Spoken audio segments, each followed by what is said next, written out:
The warm September air hung thick with anticipation inside the converted soundstage on Melrose Avenue. It was late 1954, and Hollywood was buzzing with new energy. The Warner Brothers studio had transformed their largest soundstage into an intimate theater setting with row upon row of chairs arranged to accommodate nearly 2,000 invited guests. Industry executives, talent scouts, reporters, and fortunate fans had all secured the most coveted tickets in town, a chance to witness a live taping of scenes from James Dean's upcoming film, East of Eden. The cavernous space hummed with conversation as cigarette smoke swirled lazily beneath the industrial ceiling, curling around the bright spotlights that illuminated the stage below. Men in tailored suits and women in elegant dresses fanned themselves, fighting the heat generated by so many bodies packed tightly together. The post-war optimism that had defined the early decade was giving way to something else, a questioning energy that found its voice in new music, fashion, and, most of all, in the emerging faces on screen. Studio assistants rushed back and forth making last-minute adjustments to the set, a carefully constructed replica of a California farmhouse interior. The attention to detail was meticulous. Every prop had been selected to reflect the period authenticity that director Elia Kazan demanded. Behind the scenes, makeup artists dabbed sweat from actors' foreheads while sound technicians tested microphone levels, their hushed instructions barely audible over the audience's murmuring. In the wings, partially concealed by heavy velvet curtains, stood James Dean. At just 23 years old, he had rapidly ascended from bit television parts to being cast as the troubled Cal Trask in Steinbeck's epic American Tale. Unlike many of his contemporaries, Dean hadn't come through the traditional studio system. His method training at the Actors Studio in New York had given him a different approach, more instinctive, more raw, that both fascinated and unnerved Hollywood veterans. Dean pulled a crumpled pack of cigarettes from his pocket, tapping one out and lighting it with practiced nonchalance. He inhaled deeply, his angular features momentarily illuminated by the flame. The young actor was dressed in what would soon become his iconic uniform, worn blue jeans rolled slightly at the ankles, work boots scuffed from actual use rather than costume design, and a simple white t-shirt that contrasted sharply with the more formal attire worn by most male stars of the era. 5 minutes, Mr. Dean, called a production assistant, clipboard clutched nervously to his chest. Dean nodded without speaking, taking another drag. His seeming indifference belied the intensity of concentration he was gathering within. In the audience, the anticipation had reached fever pitch. Dean wasn't yet the cultural icon he would posthumously become, but industry insiders recognized something unprecedented in his screen tests and early performances. He represented something new, a rejection of the polished, performative style that had dominated American cinema. In Dean, they glimpsed the conflicted, vulnerable essence of post-war youth. His naturalistic acting style embodied the psychological complexity that directors like Kazan were bringing to Hollywood. The house lights dimmed gradually, and the crowd quieted. A studio executive stepped onto the stage to introduce the evening, explaining that they would be witnessing several key scenes from the upcoming production. His words were met with polite applause, but everyone knew who they had really come to see. When James Dean finally stepped onto the stage, the reaction was immediate. A palpable electricity charged through the room. He moved with a distinctive physicality, slightly hunched shoulders, hands often thrust into pockets, gaze alternating between intensely focused and evasively downcast. It wasn't the confident stride of established stars like Gregory Peck or Cary Grant, but something more vulnerable, more human. The audience leaned forward collectively, sensing they were witnessing the birth of something new in American cinema. The scene began with Dean alone on stage, his character wrestling with the rejection he felt from his father, played by Raymond Massey, who would join him momentarily. Dean's emotional preparation was evident. He seemed to vibrate with barely contained feeling, his eyes reflecting a depth of emotion that felt almost intrusive to witness. This wasn't acting as performance. This was acting as revelation. As the dialogue commenced, Dean's distinctive delivery, sometimes mumbled, sometimes explosively clear, captivated the audience. He moved through the space not as if hitting predetermined marks, but as if actually inhabiting the farmhouse, discovering his environment in real time. The traditional boundaries between actor and character seemed to dissolve before the audience's eyes. The first scene progressed perfectly, with Dean and Massey creating a palpable tension that reflected the novel's central father-son conflict. Director Kazan watched from the sidelines, occasionally nodding in approval. This public showcase was unusual. Most films were shot in closed sets, but Warner Brothers understood the promotional value of allowing select audiences to witness their rising star. As the second scene began, Dean stood center stage, emotionally exposed in a moment of character vulnerability. The audience was utterly silent, collectively holding their breath at the authenticity of the performance unfolding before them. And that's precisely when it happened. The moment that would become Hollywood legend, passed down through decades of industry lore. From the back rows of the audience, a loud, slurred voice suddenly cut through the carefully crafted dramatic tension like a jagged knife. "You call that acting, kid?" The interruption landed like a physical blow. Heads turned sharply toward the source of the disruption. A collective gasp rippled through the audience. On stage, the other actors froze, unsure how to proceed.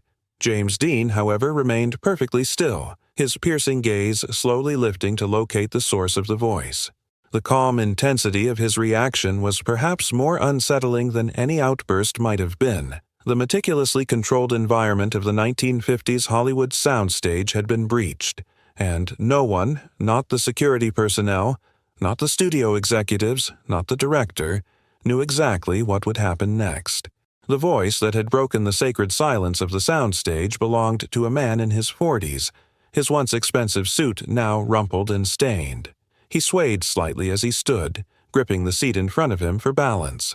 The harsh studio lights caught the sheen of sweat on his forehead and the loose, unfocused expression in his eyes. Even from a distance, the smell of whiskey seemed to emanate from him in waves. "I said," he continued, voice growing louder, "you call that acting? All that mumbling and slouching?" He gestured wildly, nearly losing his balance. "In my day, actors knew how to project."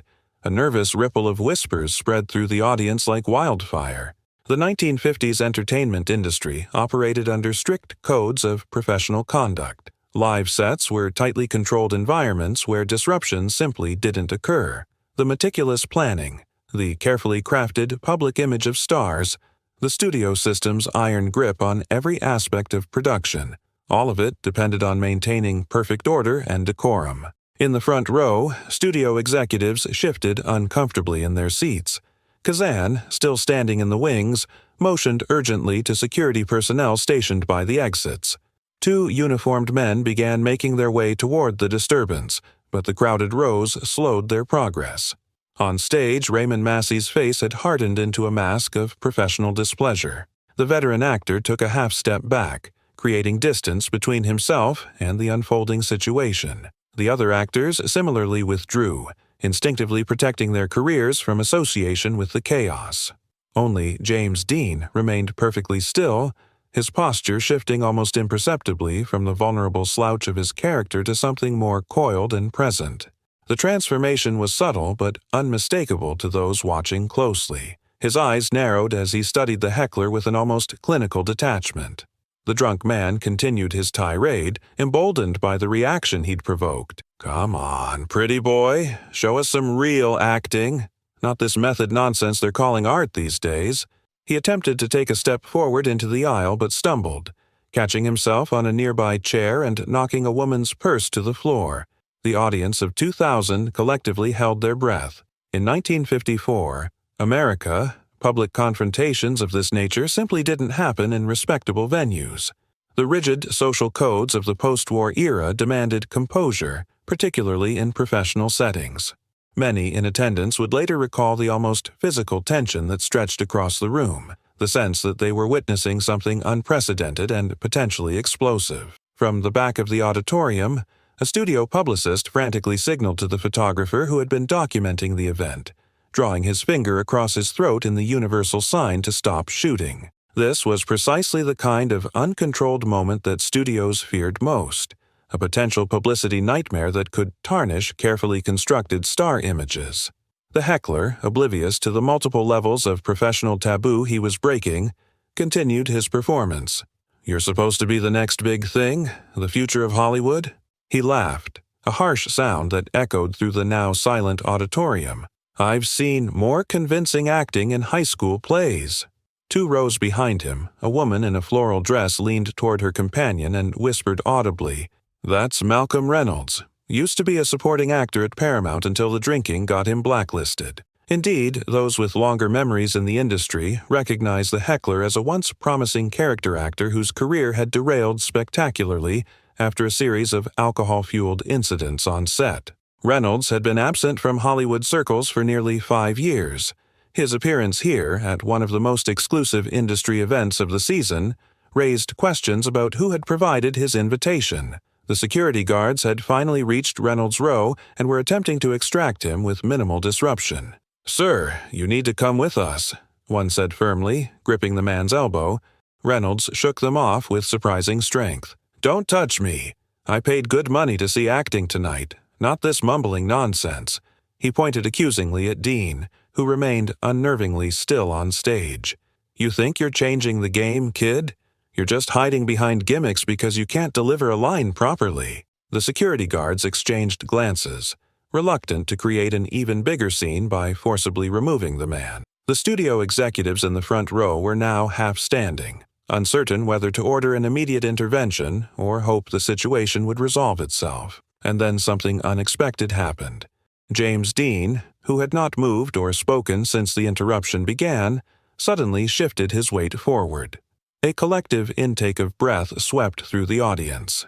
Dean was known for his volatile temperament almost as much as for his talent. Those who had worked with him on set spoke of his intensity, his occasional outbursts when creative differences arose. Would the young actor lash out, storm off stage, create an even bigger spectacle? Instead, Dean did something no one anticipated. He took a deliberate step forward, then another, moving to the very edge of the stage. His face remained impassive, but his eyes never left Reynolds. The audience watched, transfixed, as Dean deliberately rolled up the sleeves of his white t-shirt, revealing forearms corded with lean muscle, a gesture that somehow managed to be both casual and vaguely threatening. "What's your name?" Dean asked, his voice carrying clearly through the hushed auditorium. The directness of the question seemed to momentarily confuse Reynolds, who blinked several times before responding. "Malcolm Reynolds.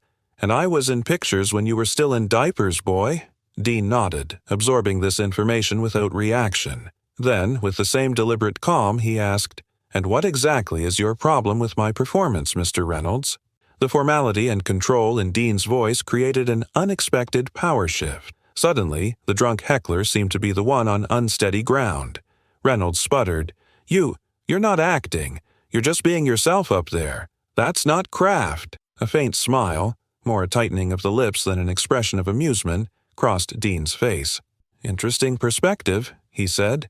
Then, addressing the security guards who still flanked Reynolds, Dean added, "Let him stay." The command in his voice was unmistakable. Even Kazan, known for his iron control of his sets, made no move to countermand Dean's directive. The audience watched in astonishment as the young actor, not yet 24 years old, took complete command of a situation that had threatened to derail the entire event. Dean's gaze swept the auditorium, taking in the stunned faces of the audience before returning to Reynolds.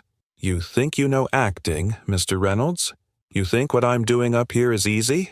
The questions hung in the air, not aggressive, but genuinely curious. Reynolds swayed slightly, his moment of triumph evaporating under Dean's steady gaze. "I know real acting when I see it," he insisted, but his voice had lost some of its belligerent edge. Dean nodded again, as if considering this deeply. Then he made the move that would cement this moment in Hollywood lore. "Why don't you come up here and show us, then?" The auditorium erupted in murmurs. Elia Kazan stepped forward from the wings as if to intervene, but Dean raised a hand slightly, a gesture of reassurance, and the director, remarkably, stood down. Reynolds blinked in confusion. "What? Come up here," Dean repeated, gesturing to the stage. "Show us what real acting looks like." The challenge hung in the air. The audience of 2,000 held its collective breath.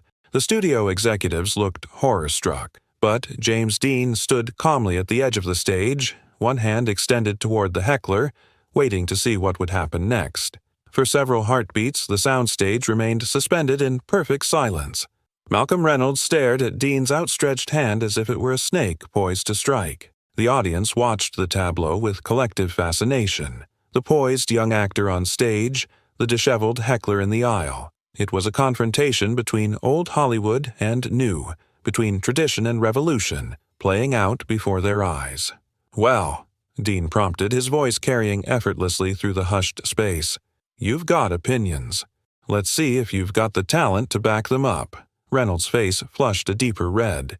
He had clearly expected his outburst to either provoke an angry response or embarrassed retreat, standard reactions to public humiliation. Dean's calm invitation had changed the dynamic entirely, transforming Reynolds from accuser to accused. "I don't have to prove anything to you," Reynolds muttered, suddenly defensive. "I've got credits going back to 38. Dean nodded, acknowledging this. "Then this should be easy for you." His tone remained neutral, neither mocking nor aggressive, a strategic calm that only heightened the tension in the room. From the wings, Elia Kazan watched with unexpected interest. The director, known for pushing actors to emotional extremes, seemed intrigued by Dean's handling of the situation. Later, in private conversations, he would describe this moment as pure psychological warfare, executed with instinctive precision. Reynolds glanced around, suddenly aware of the 2,000 pairs of eyes fixed on him. The alcohol-induced courage that had fueled his outburst was evaporating rapidly under the heat of actual scrutiny. He shifted his weight, moving as if to return to his seat. "Unless you're afraid," Dean added, the words hanging in the air like a gauntlet thrown down. The simple challenge cut through Reynolds' retreat. His head snapped up, pride temporarily overriding self-preservation. "Afraid? Of amateur hour? Not likely." With renewed bravado, he pushed past the security guards and made his way toward the stage steps at the side. As Reynolds clumsily navigated the steps, Dean turned slightly to address Raymond Massey and the other actors on set. "Take 5, he said quietly. The veteran actors exchanged glances but followed his direction, moving off stage with professional efficiency. Even in this unprecedented situation, the hierarchy of the set remained intact. The star had made a call, and the company complied. Reynolds finally reached the stage, the bright lights immediately highlighting the dishevelment of his appearance. Up close, the ravages of his fall from professional grace were painfully evident. The tremor in his hands, the broken capillaries across his nose and cheeks, the frayed cuffs of what had once been an expensive suit. He squinted in the harsh illumination, suddenly looking less combative and more disoriented. Dean approached him with measured steps, maintaining eye contact. When he reached Reynolds, he extended his hand again, this time for a handshake. The gesture was unexpectedly formal, almost respectful, a professional courtesy extended from one actor to another. After a moment's hesitation, Reynolds took the offered hand. "James Dean," he said simply, introducing himself as if they were meeting at a normal industry function. "I know who you are," Reynolds replied, his voice gruff but slightly subdued now that he found himself actually on stage. Dean nodded, then turned to address the silent audience. "Ladies and gentlemen, we have a special guest tonight. Mr. Malcolm Reynolds has graciously agreed to demonstrate the proper technique for the scene we were working on." The audacity of the move sent another ripple of murmurs through the crowd. In the front row, Warner Brothers executives shifted uncomfortably. This unscripted deviation represented everything the studio system feared: unpredictability, loss of control, potential embarrassment. Yet no one moved to stop it. There was something compelling in Dean's confidence, in his absolute command of a situation that should have rattled him. Dean walked to a small table at the edge of the set and picked up a script, returning to hand it to Reynolds. "Page 43, he said. "The confrontation between Cal and his father. I'll read the father's lines." Reynolds took the script, his hands visibly unsteady. Sweat beaded on his forehead under the hot lights, and he swayed slightly, the full impact of his intoxication becoming more evident now that he stood exposed on stage. "Need a minute to review it?" Dean asked, the courtesy in his tone undermined by the faintest suggestion of challenge in his eyes. Reynolds shook his head stubbornly.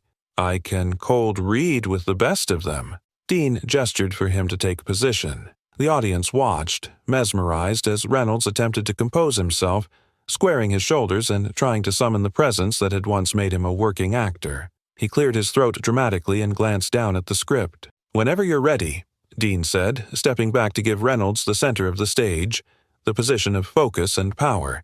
It was a subtle but significant concession of space, a professional courtesy that only highlighted the contrast in their demeanors. Reynolds began to read Cal's lines, and the difference between his approach and Dean's became immediately apparent. Where Dean had been internalized, simmering with repressed emotion, Reynolds projected in the classical theatrical style, declaiming rather than inhabiting the words. His delivery was technically proficient but emotionally hollow, each line delivered with identical emphasis regardless of meaning. As Reynolds continued, his performance grew increasingly mannered. He gestured broadly with one hand while the other clutched the script, occasionally stumbling over words or losing his place. The alcohol in his system undermined whatever technical skill he might once have possessed, leaving only the empty shell of performance, all technique and no truth. The audience watched in uncomfortable silence. What had begun as potential humiliation for Dean was transforming into an inadvertent masterclass on the evolution of American acting. Reynolds represented the old guard, theatrical, externalized, focused on diction and projection. He was demonstrating precisely the style that younger actors like Dean, Brando, and Clift were rebelling against. Dean allowed Reynolds to continue through the entire page, never interrupting or showing impatience. When Reynolds finally finished, breathing heavily from exertion and anxiety, Dean simply nodded. "Thank you," he said. Then, extending his hand, he asked, "May I?" Reynolds relinquished the script, a flicker of uncertainty crossing his face. He had delivered what he considered a competent reading, yet the audience remained unmoved. No applause, no reaction, just the heavy silence of collective judgment. Dean took the script, glanced at it briefly, then set it aside. "I don't need this," he said quietly. Then, looking directly at Reynolds, he added, "I'll play Cal. You play my father." Before Reynolds could protest, Dean had begun. The transformation was instantaneous and electric. His posture changed. His features rearranged themselves, and suddenly Cal Trask stood before them, wounded, defiant, desperate for approval, yet terrified of rejection. Dean delivered the same lines Reynolds had just read, but where the older actor had projected, Dean contained. Where Reynolds had declaimed, Dean revealed. The emotion in Dean's performance wasn't displayed. It was exposed. Raw nerve endings made visible through minimal gestures and micro-expressions. He didn't raise his voice to convey anger. He let it fracture slightly, the control in his tone more frightening than any shout. When he moved, it wasn't to demonstrate or illustrate. It was because the feeling inside Cal Trask had become too intense to contain in stillness. Reynolds, caught unprepared in the role of the father, fumbled through responses, reading stiffly from the script. The contrast between their performances grew increasingly stark with each exchange. 2,000 people watched in absolute silence as James Dean demonstrated why he represented the future of American cinema. When the scene reached its emotional climax, Dean stopped. He didn't bow or acknowledge the audience.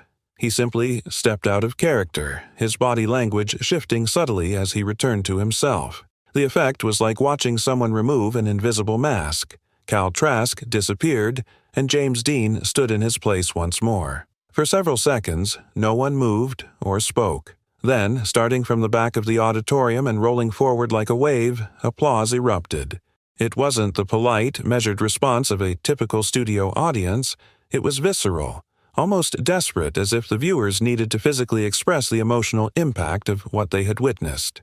Reynolds stood awkwardly at center stage, the script hanging limply from his hand, his moment of bravado thoroughly extinguished. Under the unforgiving lights, he suddenly looked older, smaller, a relic of an era that was rapidly fading. The contrast between his bombastic emptiness and Dean's controlled authenticity had rendered any further argument about acting styles moot. Dean approached Reynolds again, this time with a genuine expression of respect. He took the script gently from the older actor's hand and said in a voice pitched only for Reynolds to hear, "That's how we do it now. Not better, just different." The statement, delivered without arrogance or triumph, was perhaps the most stunning aspect of the entire encounter. Dean had thoroughly won the confrontation, yet he offered reconciliation rather than humiliation, a recognition that they were both part of the same artistic lineage, separated only by time and approach. Reynolds, deflated but surprisingly dignified in defeat, nodded once. Then, without another word, he made his way off the stage and back through the audience toward the exit. The crowd parted silently to let him pass, witnessing the literal embodiment of changing eras in American cinema. As Malcolm Reynolds disappeared through the exit doors at the back of the soundstage, James Dean remained center stage, illuminated by the harsh spotlight. The applause continued, growing in intensity rather than diminishing. Industry veterans who had witnessed decades of performances were on their feet, their typical professional reserve abandoned in the face of what they had just experienced. This wasn't merely appreciation for skilled acting, it was recognition of a seismic shift in their art form playing out before their eyes. Dean stood motionless, accepting the response without visible pride or acknowledgement. His face remained composed, almost detached, as if the adulation were happening to someone else. This quality, this ability to remain somehow separate from his own success, would become as much a part of his mystique as his talent. After allowing the applause to continue for nearly a minute, Dean raised his hand slightly. The gesture was minimal, but its effect was immediate. The audience fell silent, 2,000 people collectively holding their breath to hear what he might say. Dean walked to the edge of the stage, his movements unhurried and deliberate. He surveyed the crowd for a moment, his piercing gaze moving across the faces turned expectantly toward him. When he finally spoke, his voice was quiet, yet carried effortlessly to the farthest corners of the soundstage. "Acting's not about talking loud," he said, the slight Midwestern inflection in his voice more pronounced than usual. "It's about truth." The simplicity of the statement belied its profound impact. In 7 words, Dean had articulated the philosophy that would revolutionize American cinema, the prioritization of emotional authenticity over technical proficiency, of revelation over demonstration. The audience erupted again, this time with even greater fervor. It wasn't just applause, it was affirmation, recognition, almost relief, as if a truth they had been waiting to hear had finally been spoken aloud. In the front row, Elia Kazan leaned toward Nicholas Ray, the director who would later guide Dean through Rebel Without a Cause. Those close enough would later report that Kazan whispered, "That boy just changed everything. He doesn't even know it yet." As the applause finally began to subside, Dean turned to the other actors who had been waiting in the wings. With a slight nod, he invited them back to the set, a gracious acknowledgement that the performance they had been creating together should continue. The consummate professionalism of this gesture, returning focus to the work rather than dwelling on the personal triumph, impressed the industry veterans present even more than the confrontation itself. The remainder of the showcase proceeded without interruption, but something fundamental had changed in the atmosphere of the soundstage.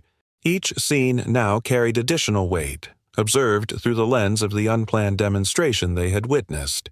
Dean's performance, already compelling before the interruption, now seemed imbued with an almost unbearable intensity, as if the confrontation had stripped away any remaining barriers between actor and character. When the final scene concluded and the cast assembled for acknowledgments, the response was unprecedented. The audience remained standing, their applause sustained and emphatic. Dean stood slightly apart from his castmates, neither seeking the spotlight nor shying from it, embodying the same complex duality that made his screen presence so magnetic. As the audience finally began filing out of the soundstage into the warm Los Angeles night, the buzz of conversation was electric. News of what had transpired spread rapidly through the crowd and into the wider Hollywood community. By midnight, the story was being recounted in exclusive industry gatherings across the city, each retelling adding subtle embellishments that would eventually crystallize into legend. At Musso and Frank Grill on Hollywood Boulevard, veteran character actor Strother Martin held court at the bar, describing the scene to an enthralled group of colleagues. "I've been in this business 30 years, he concluded, and I've never seen anything like it. The kid didn't just win the argument, he redefined the terms. At Chasen's restaurant, Warner Brothers executive Jack L. Warner was reportedly less enthusiastic, concerned about the unpredictable quality Dean brought to productions. "Talent isn't the issue," he told his dinner companions. "It's control. These method actors think emotion trumps discipline. We'll see how long that lasts." But even as studio executives fretted about the implications, younger actors across Hollywood received the news with something approaching reverence. At a small apartment in West Hollywood, a then unknown actor named Paul Newman listened intently as a friend who had been present described the confrontation. Newman, who had also studied at the Actors Studio in New York, nodded in quiet appreciation. "That's exactly what we've been trying to explain," he said.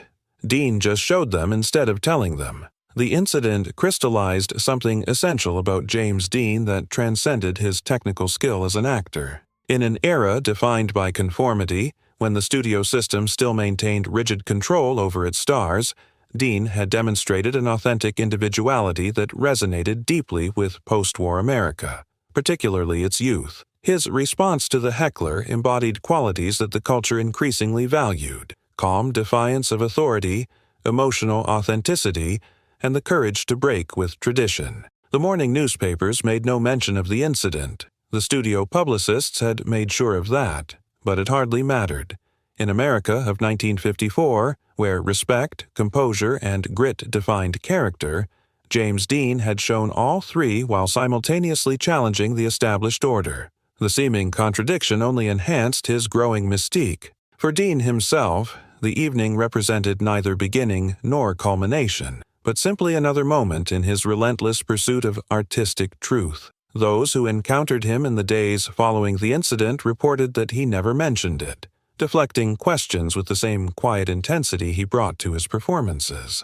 When East of Eden was released in 1955, critics and audiences alike responded to Dean's performance with unprecedented enthusiasm. His portrayal of Cal Trask earned him a posthumous Academy Award nomination and established him as the foremost actor of his generation. Though few outside the industry knew of the confrontation on the soundstage, the qualities Dean had demonstrated that night, the fearlessness, the emotional transparency, the quiet defiance, were precisely what made his screen presence so revolutionary. In the decades that followed, the story of James Dean and the heckler became part of Hollywood folklore, passed down through generations of actors as both practical lesson and inspirational parable. The details sometimes varied. The identity of the heckler, the exact words exchanged, but the essential truth remained constant. Faced with public challenge, James Dean had responded not with ego or anger, but with an invitation to compare truth with technique. The result had been not merely personal vindication, but artistic illumination. Perhaps most significantly, the incident encapsulated why Dean's influence would far outlast his tragically brief career. In that moment on the soundstage, he had demonstrated that his approach to acting wasn't merely stylistic preference, but philosophical conviction. He believed in emotional truth not as performance technique, but as life principle, the same authenticity that would make him an enduring symbol of youthful rebellion and self-determination in American culture. When James Dean died just months later on September 30th, 1955, at the age of 24, the legend of that night became inseparable from his broader legacy. In both his art and his life, however briefly, Dean had embodied a new ideal of American masculinity: sensitive yet strong, vulnerable yet defiant, respectful of tradition yet unafraid to forge new paths. In challenging the heckler not with anger but with demonstration, he had revealed the essence of his revolutionary approach: truth, simply shown, needs no defense.